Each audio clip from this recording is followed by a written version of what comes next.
ॐ भूर्भुवः स्वः तत्सवितुर्वरेण्यं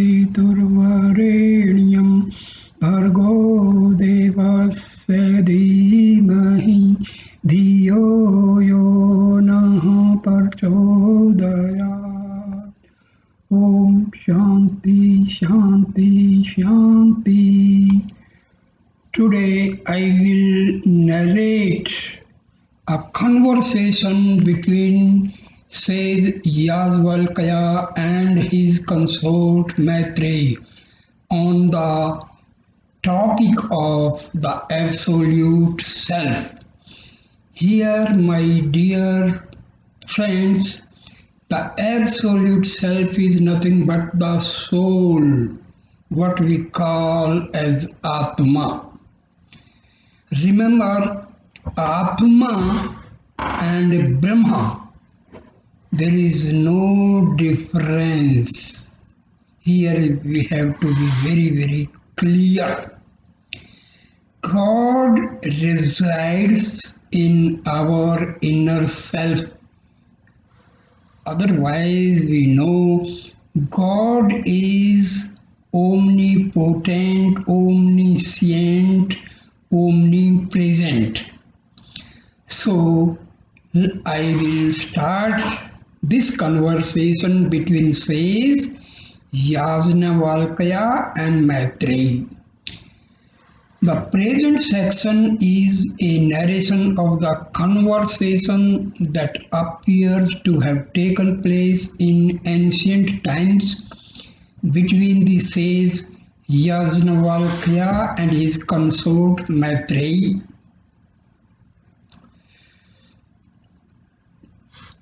Last time, in my previous video, I have given this story of Yajnavalkya and how he was to go into retirement from the worldly life. So that I have already given in the previous video. So I am now here. Yajnavalkya says, I am going to retire from the life of a householder and enter into the fourth order of life. As we know, in Hinduism, the life of a person of 100 years is divided into 4 parts, each of 25 years. First is brahmacharya, that is celibacy. Second, grahast, householder. Third, vanprastha, going to jungle or retire from the worldly life. Sannyasa, leaving everything except God. Now, continue. I therefore am now intending to arrange the division of property between you and Katyani. Katyani was his second wife. Before taking to the final stage of life, the life of a renunciation. This is the expression of sage Yajnavalkya to his consort Maitreyi. Between Maitreyi and Katyani, 2 consorts, I shall make the division of property. When the idea of property arose, immediately it appeared to have stirred up a brainwave in the mind of the wise Maitreyi. She queries, you speak of entering the fourth order of life, embracing a new perspective of living altogether, and therefore you propose to divide the property between the 2 of us here, so that we may be comfortable and happy. Is it possible for us to be happy ultimately through property? Is it possible to be perpetually happy by possession of material comfort and property? This is Maitreyi's question.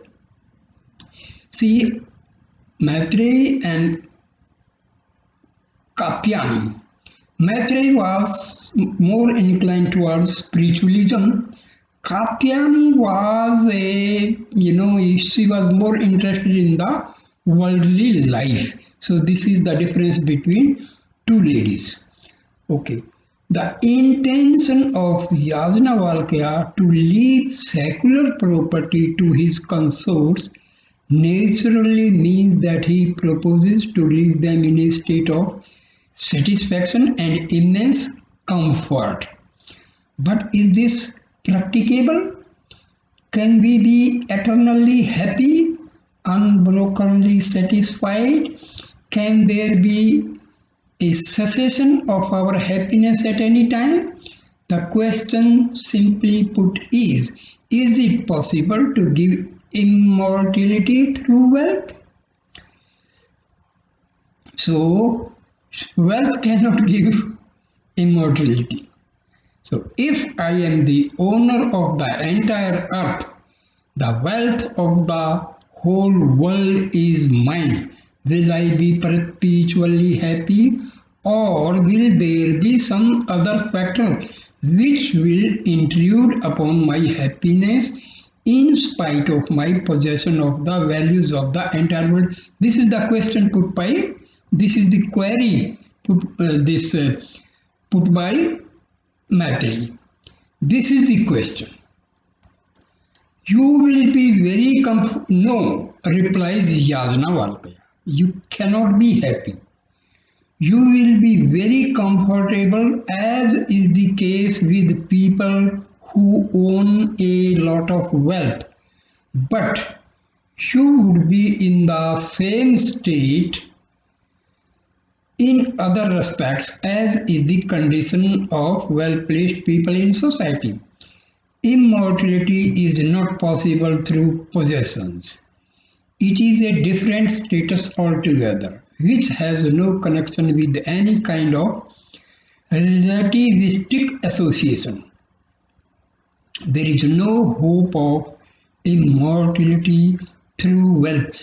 Now see here, the word immortality means we are out of the cycle of death and birth.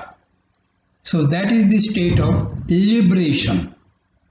See, do not misunderstand this infertility is for the body. No, here people misunderstand this conception. Immortality is nothing but we get rid of the cycle of birth and death. See, some people, they think, the immortality means we will carry on living forever with this body. No, this body is perishable. It will vanish one day. So it is made of matter, and matter is perishable. So just we have to be very careful. Then what is the good of all this? If one day death is to swallow me up and transiency is to overwhelm me, impermanence of the world is to threaten us, and if everything is to be insecure at the very start, if all that you regard as worthwhile is, after all, going to be a phantom, because it is not going to assure us as to how long it can be possessed, how it may not be taken away from us, and at what time we shall be dispossessed of all the status that we have in life. If this is the uncertainty of all existence, what good can accrue to me from this end that you are bestowing upon me as if it is a great value? So this is the doubt Maitreyi is having. All the property, it can be snatched by some means. Then it is not certain it will never remain forever, and moreover this body will not remain forever. So what is the use of having all this property? So she says further, what am I to do with that thing which is not going to make me perpetually happy, immortal, satisfied? So whatever you know in this context, see, ask her husband, whatever you know in this context, oh Lord, tell me that. She is requesting her husband to explain what else can we do. Let me be cured of this illness of doubting in my mind so that I may know what it is that I have to engage myself in if I am to be eternally happy. Means she is asking, what should I do so that forever I will remain happy? So that there can be no fear from any source. Is it a possibility? If it is a possibility, what is the method that I have to adopt in the acquisition of this supreme final satisfaction? Very wonderful question. Yajnavalkya was highly pleased with this query. I never expected that you will put this question to me when I am leaving you immense property, bestowing upon you a lot of wealth. So Yajnavalkya was surprised. He thought that both of my wives, they will be happy to have a large sum of property. But he was surprised when Maitreyi put question for happiness. She was not happy with the property. She was not interested to have the part of property. She was interested for everlasting happiness. So she further says, now Yajnavalkya says, Yajnavalkya replies, listen to me with rapt attention. I shall tell you the secret of this great problem that you have posed before me. The question that you have put, the difficulty in the ascent on the part of people to become permanently happy, which is not possible by possession of wealth. See, all the Upanishad, their main theme is how to realize the self, how to realize Brahman. Now, says Yajnavalkya, further says, now the whole subject is a discourse on the relationship that obtains between eternality and temporality. What you call immortality is the life eternal, and that which is temporal is what we see with our eyes. See, here immortality means soul is free from the cycle of birth and death. And what we see with our eyes, the things which are visible to our eyes, they can never provide eternal happiness. Because what we can see means everything that is made of matter, and matter can never be permanent. So wealth is a general term which signifies any kind of value and possession. It may be a physical possession, it may be a psychological condition, or it may be a social status. All these come under wealth, because anything that gives you comfort, physical and social, can be regarded as property. This is what is known as temporal value. It is temporal because it is in the context of the time process. That which is temporal is that which is conditioned by time. See, remember, soul and God, they are beyond space and time.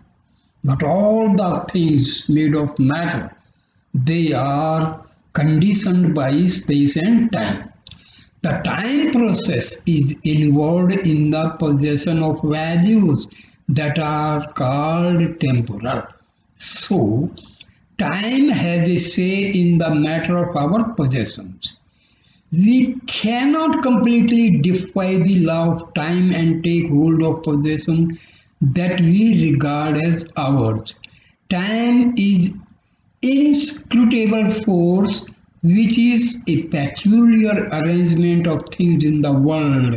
That arrangement is known as temporality.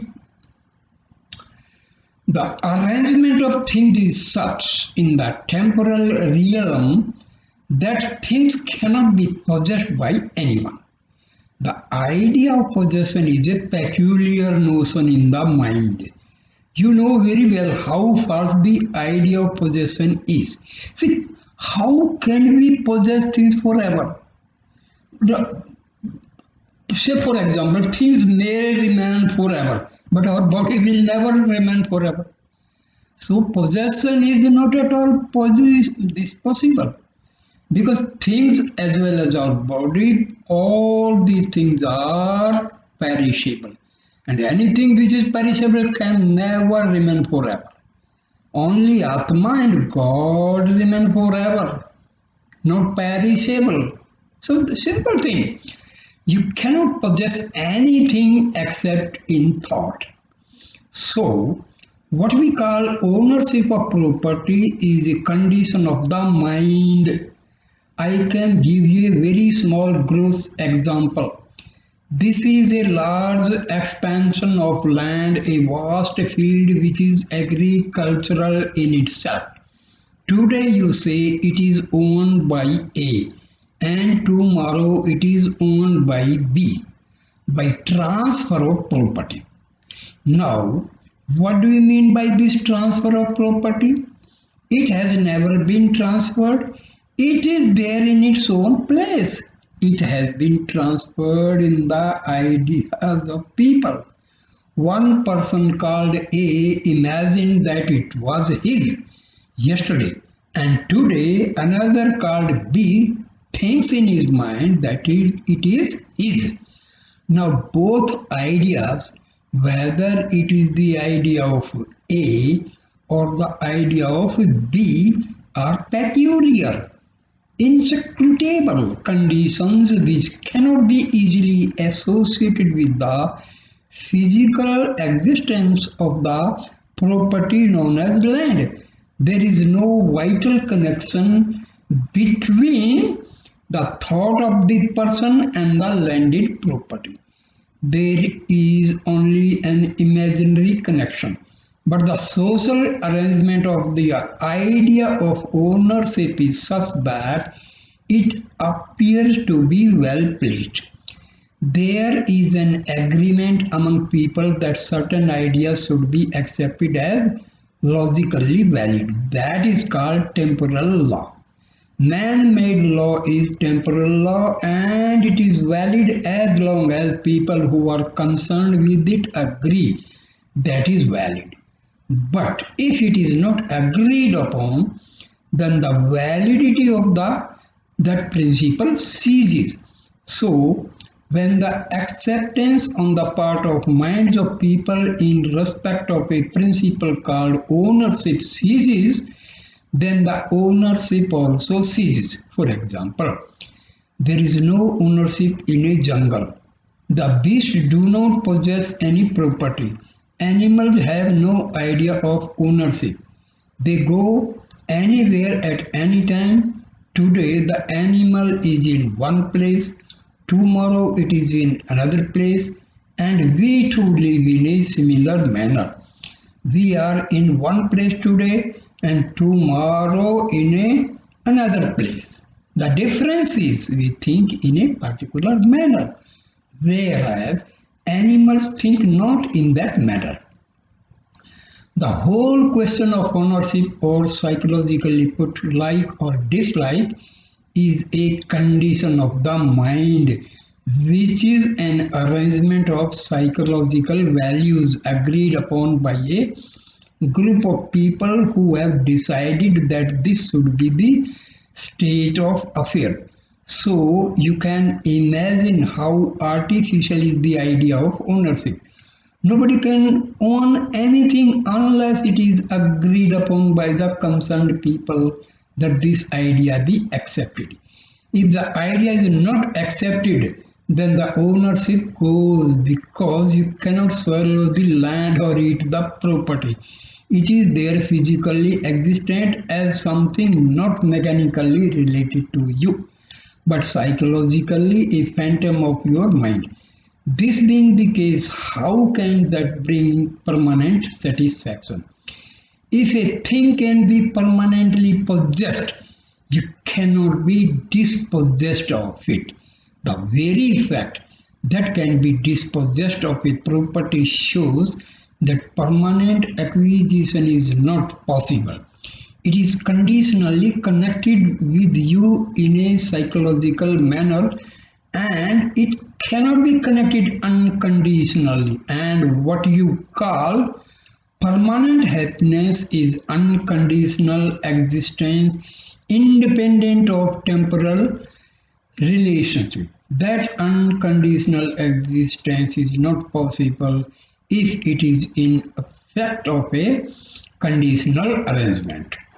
So, eternity, that is aspired after, which is what we know as immortality, is something trans-empirical and not conditioned by the process of time, and it has nothing to do with the ownership of property.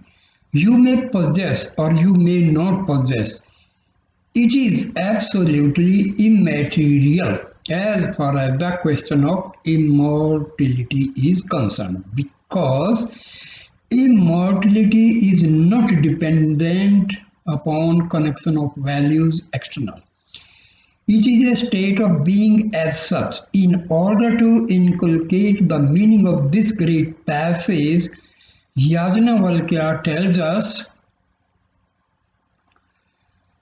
this is a very long passage, all of which brings out the point that the connection which a mind has with any particular object is inscrutable.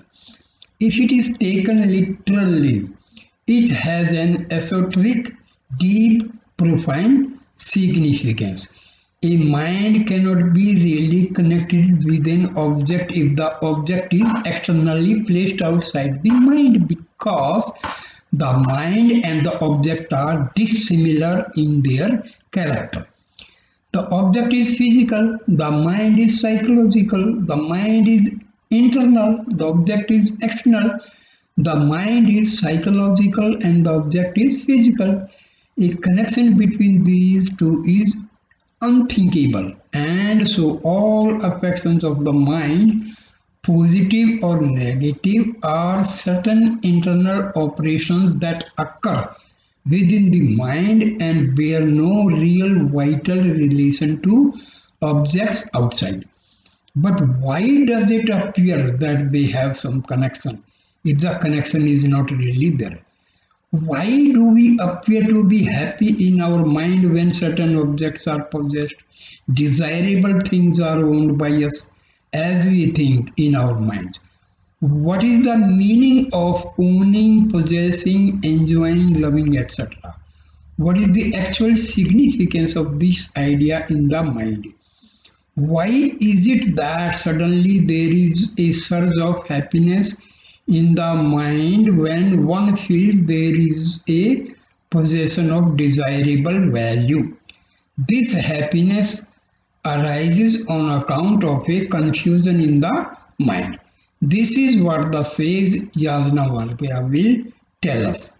This is a happiness which is tentatively the outcome of a transformation that takes place in the mind on account of an imagined connection of the mind with the object that is desired to and possessed. The happiness is not the condition of the object that is possessed. It is a condition of the mind. But that condition, which is the prerequisite of the condition of happiness, is made possible by a new notion that arises in the mind in respect of the object, which is a very intricate psychological point. Why does an idea arises in the mind? Why is it that you regard certain objects as lovable and others as otherwise? What is that makes a particular object desirable and acceptable and valuable and capable of becoming instrumental in creating this satisfaction in the mind? That is a very great secret.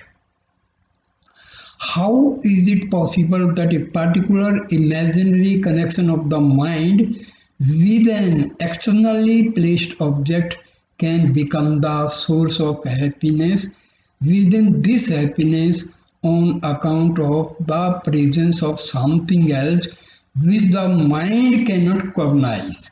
And as long as the presence of this particular something is not recognized, there would be sorrow as an outcome, eventually or immediately as a result of this external relationship. This is a notion in the minds of people that happiness arises on account of the contact of the mind with desirable objects.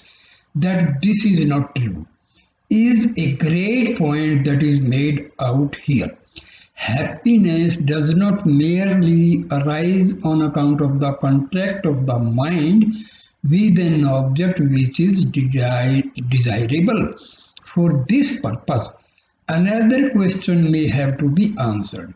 We shall leave aside for the time being the question as to how a desirable object becomes instrumental in creating satisfaction in the mind. Why does an object appear desirable at all is the primary question. Then only comes the question as to how it becomes instrumental in creating happiness. See, here happiness and pleasure, these are the things. Anything liked by mind, that is actually pleasure. Anything which is liked by soul, that is happiness. The very nature of our soul is happiness. That is known as bliss, anand. Because our soul is Sat Chit Anand, Satchidanand. That is existence, consciousness and bliss. So happiness is connected with soul and pleasure with the mind. This is the simple.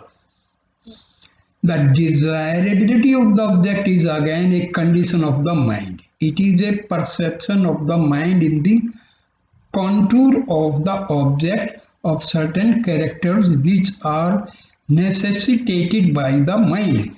The mind is a pattern of consciousness.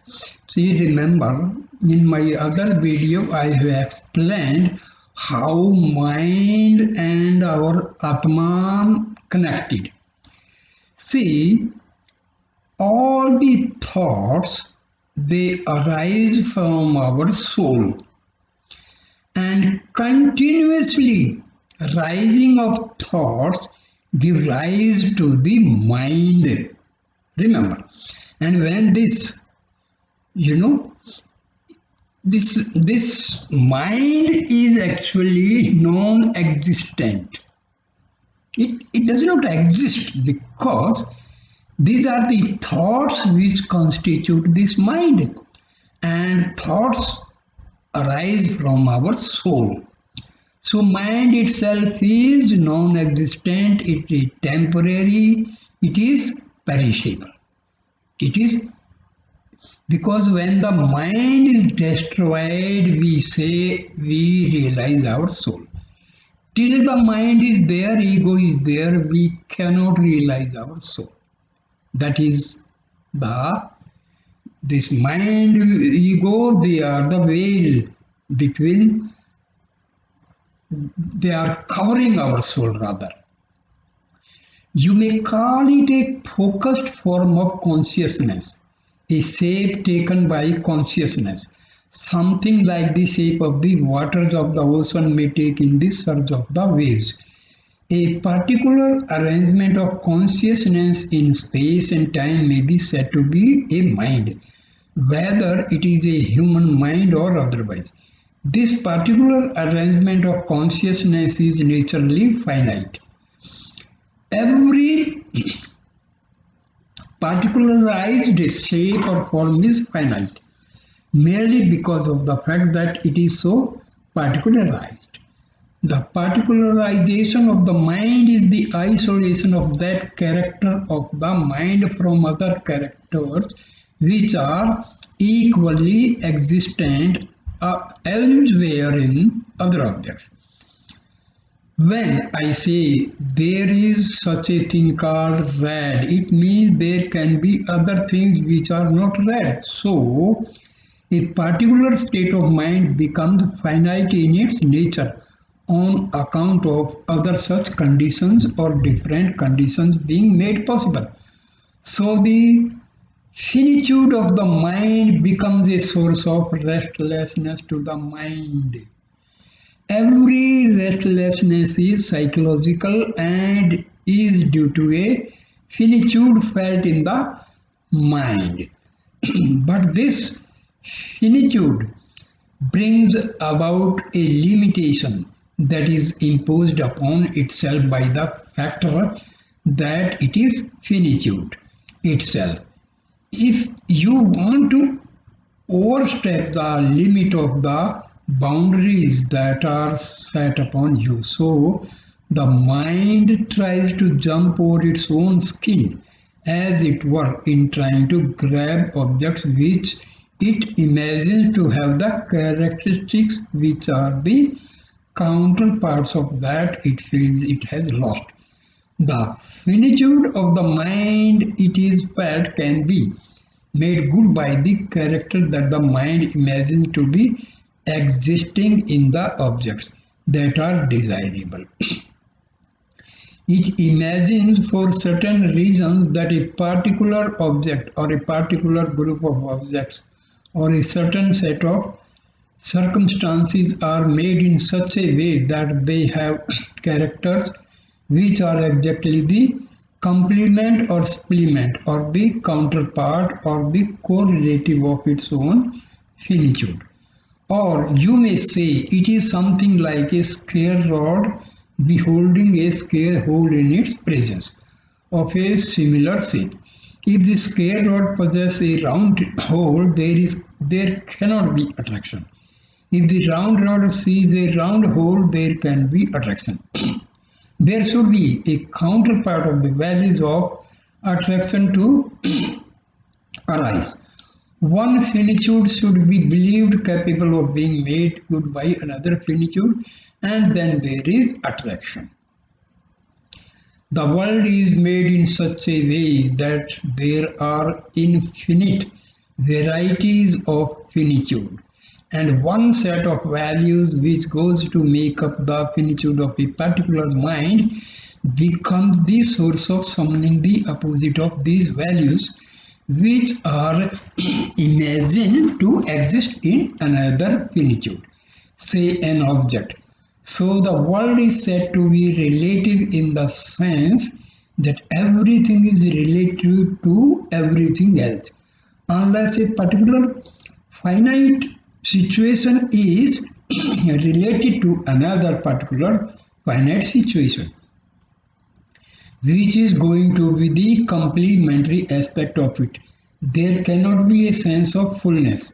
The sense of fullness is the source of satisfaction. Satisfaction and sense of fullness are identical. When you feel incomplete in yourself, you are unhappy. When you feel complete, you are happy.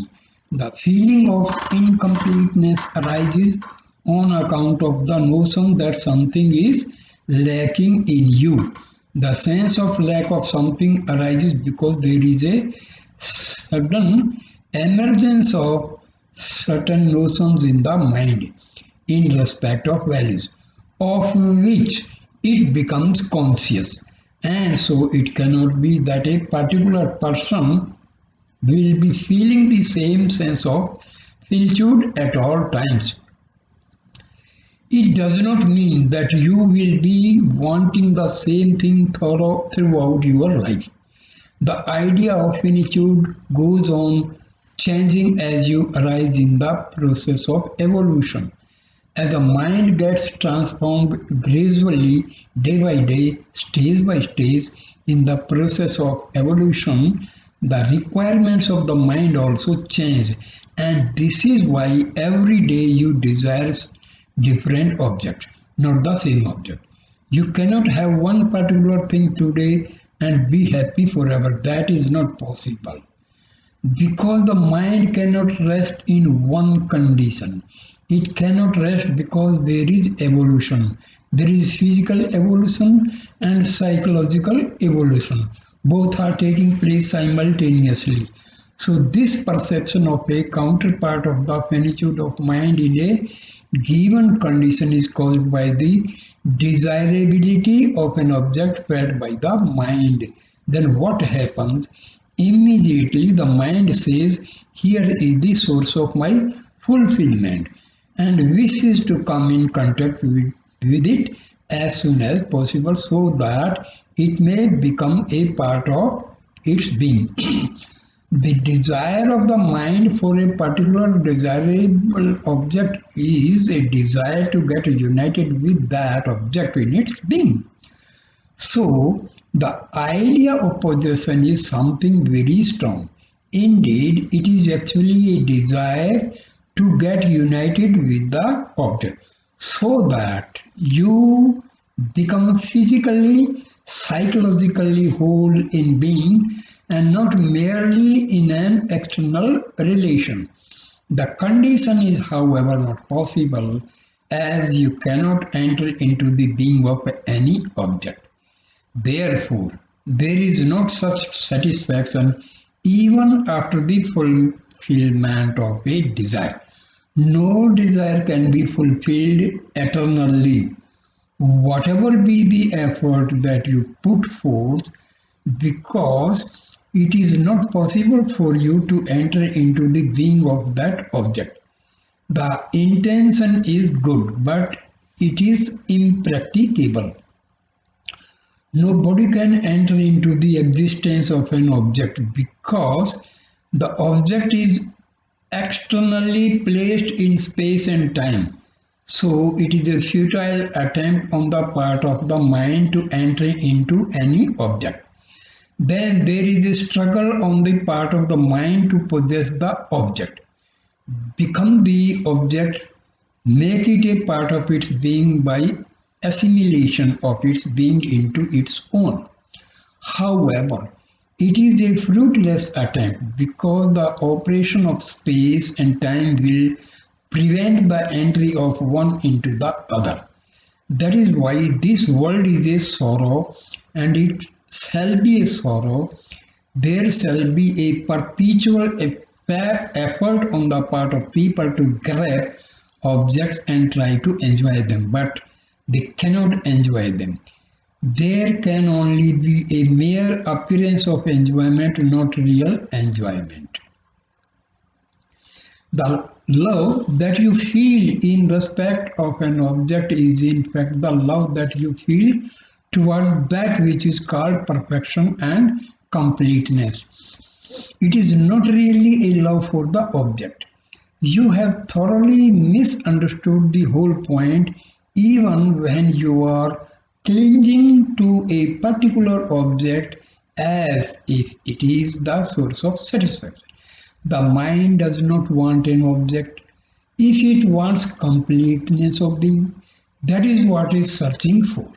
Thus, when there is a promise of the fulfillment that it seeks through the perception of an object that appears to be its counterpart, there is a sudden feeling that fullness is going to come, and there is a satisfaction even on the perception of the object, and there is an apparent satisfaction just by the imagined possession of it together with the yearning of actual possession.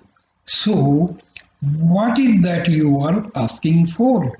You are not asking for any object or thing, you are asking for a condition of completeness in your being. So, my dear friend, says Yajnavalkya, nobody is dear. No object can be regarded as lovable or desirable. It is something else that you love and are asking for, but by a notion that is completely misconstrued. You believe that the object is loved.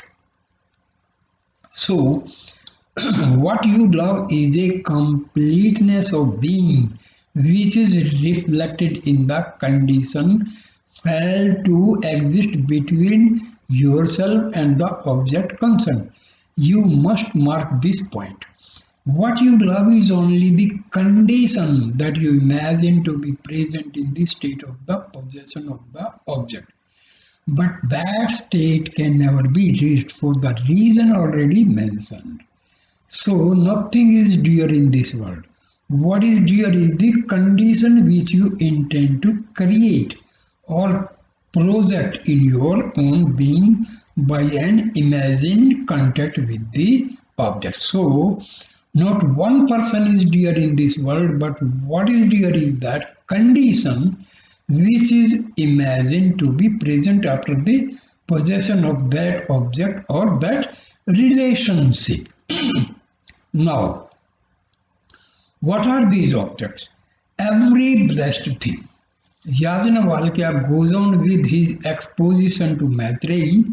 Neither the husband is dear to the wife, nor the wife is dear to the husband. What is dear is a condition which they try to bring about in their mind by that relation. The condition is always missed, and so the happiness expected never comes. After enumerating many things that are usually conceived as dear and desirable in this world, but which are actually not the source of real satisfaction to a person, Yajnavalkya says nothing external gives you happiness, because it is not the things alone that is the source of happiness, but something else which is always missing due to a confusion of thought. For the desire of the infinite, which is this self, everything appears to be desired. Here the word Atman is to be understood in the sense of the totality of being.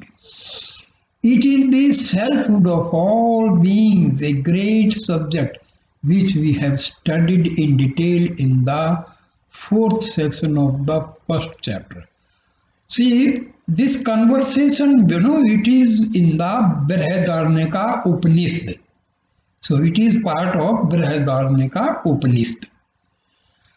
For the sake of this supreme absolute, which is the self of all things, you are unknowingly asking for things.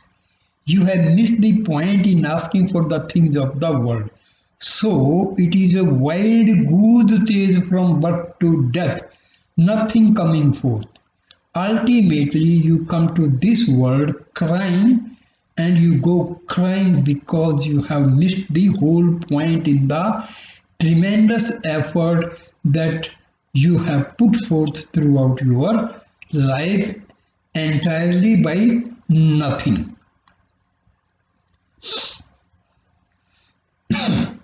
So, now further Yajnavalkya says, say, O Maitreyi, it is the Atma that is to be beheld.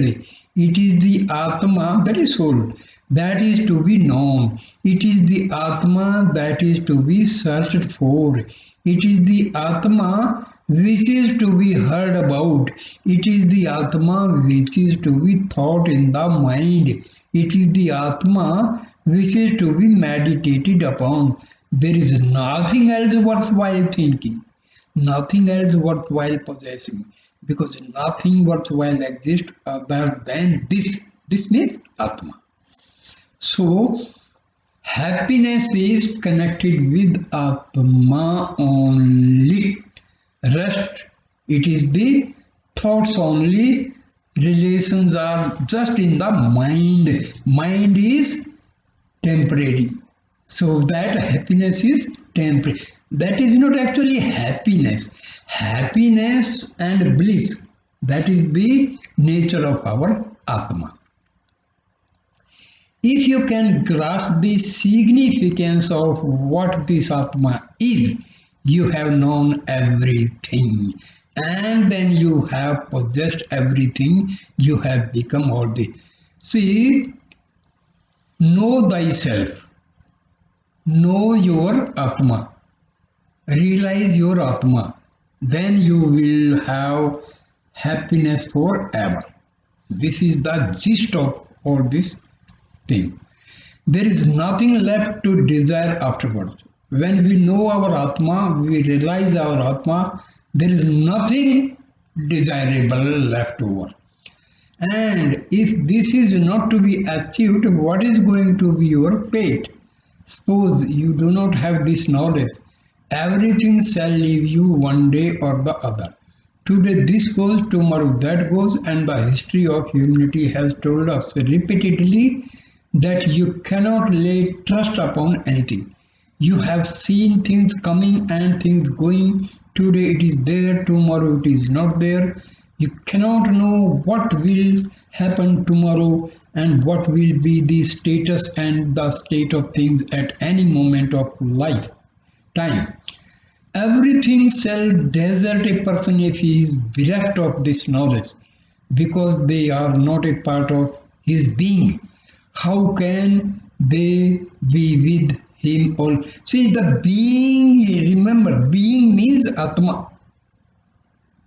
Do not misunderstand being. The word being, that is Atma. That which is not you cannot be possessed by you.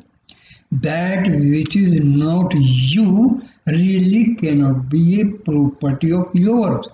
That which is not you cannot be with you always. Therefore, it shall leave you. But why do you cry if anything goes away and there is bereavement, loss, etc.? It is quite natural to lose them. It is exactly as things ought to be. Things which are outside you do not belong to you. Therefore, it is no use crying over them. What is the difficulty? What is the problem? And why are you worrying about it? If they become so you, they cannot leave you, because you cannot be dispossessed of yourself. You are dispossessed of only those things which are not yours. This point you must understand. Finally, the Upanishad says, here the Upanishad means Brihadaranyaka Upanishad. Everything shall leave you if you regard anything as other than you. It is a metaphysical point, a psychological theme, and a practical truth. You cannot forget this. Anything that is outside you cannot belong to you and cannot satisfy you, and it will leave you. So it shall bring you sorrow. It is a point which is eternally true. All things shall desert you, one day or the other. Even those things which you regard as dearest and nearest, most desirable and valuable, shall desert you and leave you. bringing sorrow because they do not belong to you. So Maitreyi says Yajnavalkya, it is the Atma that appear as all these things. This is the point that is never grasped by the mind, which looks upon objects as independent entities. The Atma is the one reality that masquerades in various forms and names, but this point is not understood. The mind that is finite, located and lodged in the body does not understand the fact that finite objects that are outside are only appearance of a single indivisible reality. So, the finite tries to cling to the finite, not knowing this fact of infinitude that is at the background of these finite forms. If this infinitude that is at the base of these finite forms is to be understood, realized and made part of one's own being, then the realization accrues. This Atma is all. In Sanskrit we call it Idam Sarvam Yad Ayam Atma. By these three illustrations, says Yajnavalkya tells us that the effect cannot be known unless the cause is known, because the effect is a manifestation of the cause in some proportion. You cannot understand the nature of any object in this world unless you know where from it has come. But you try to understand the why and wherefore things by merely beholding them with the eyes. Whatever be the extent of your observation in the best laboratory conceivable in the world, you cannot understand things, because whatever is observed through even the subtlest instrument, even the best microscope, etc., is an effect, not a cause. It is a product of certain circumstances. The conditions that have been responsible for the effectuation of these forms that you are observing are transcendent, and therefore they are invisible. Unless the cause behind the form that is visible is perceived, the form cannot be really known. If you are intent upon knowing the nature of any object, you must know its relation to something else. And that something else is connected to another thing, and so on and so on, until you will be surprised to realize that everything is connected to everything else in such a way that nothing can be known unless everything is known. So, it is not possible to have complete knowledge of any finite object unless the infinite itself is known.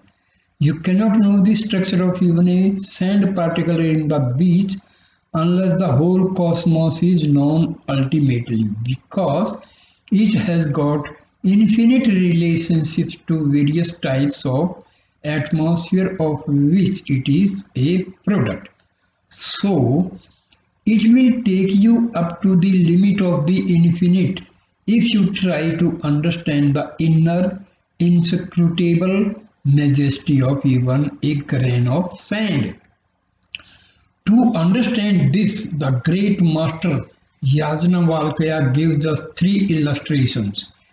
Just as the sound that is made by a percussion instrument cannot be properly identified if the instrument itself is far away and not visible to the eye, but whose sound is heard by you from a distance, unless you catch the source thereof, just as you cannot identify the rhythm produced by the blowing of a conch, unless you have the capacity to grasp the totality of the sound by actually perceiving the conch that is being blown at any particular time.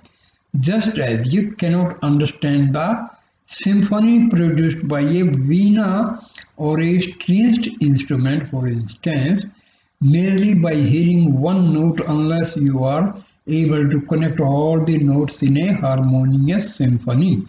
So is the case with all these things in the world. You cannot know anything. They are each like one note in the symphony or the music of the universe. How can you know the beauty of the music by merely hearing one note? That note is connected to many other notes, and when every note is harmoniously related to all other notes to which it is related, and all the notes are grasped at one stroke in one single harmonious symphony, that becomes music. It is beautiful. But if only a twang is heard or one tick is heard, it makes no sense. It is not music. Likewise, with any object in this world, it is one twang, one tick, one sound which is really connected to a vast arena or a gamut of a symphony that is universally expansive. Unless the total expanse or continuity is grasped by the mind at one stroke, which means to say that unless the infinite being behind the finite object is grasped by the consciousness, no finite object can be known fully, nothing can be understood perfectly. Therefore, nothing can give you satisfaction. There is no hope of immortality through any possession in this world, is the conclusion of sage Yajnavalkya. The sage Yajnavalkya says that the nature of effects cannot be known unless their cause is known. It is futile on our part to investigate into the nature of any finite object without correlating its form and contact with the causes which gave rise to its present form, in a series which cannot be comprehended by the mind. Every link in a chain is connected with every other link. The pull or force exerted by the topmost link is felt by the lowermost link, even if the chain be millions of miles in length, irrespective of the fact that the lowest link might not have even seen the very existence of the topmost link. The presence of that topmost link will be felt by the pressure it exerts through the age-long length of the chain, of which the lowermost link is a finite part. Even so is the nature of all finite things in the world, and we cannot understand the nature of anything unless we are in a position to understand everything at the same time. Either you know everything or you know nothing. That is the truth of all experience. There is no such thing as knowing something, because that something is a false aspect of the organic connection with which it is related, minus its relation. Its very existence is not worth cognition at all. The nature of finite objects is very peculiar. They are constituted of the circumstances in which they are placed, so that you cannot separate the circumstances and the nature of the thing itself. It is not true that the circumstances are outside and the thing is inside. It is a false conclusion, again, which the mind makes in its untutored attitude toward things. The circumstances are a part of the existence of things, and these circumstances are not conceptual notions in the mind. They are vital energies, powers. Even space is not an emptiness, as you know very well. It is as solid as a rock, for example, because under conditions which can be experimented upon, Even the most solid of things can be converted into an ethereal substance. So, the circumstance of space around an object is not an unimportant aspect that can be separated from the existence of an object. But the incapacity of the senses to perceive non-physical objects and non-physical conditions creates a false impression in the mind that the circumstances are completely isolated from the existence of an object. This is why we make independent notional judgments about things, distancing them from the conditions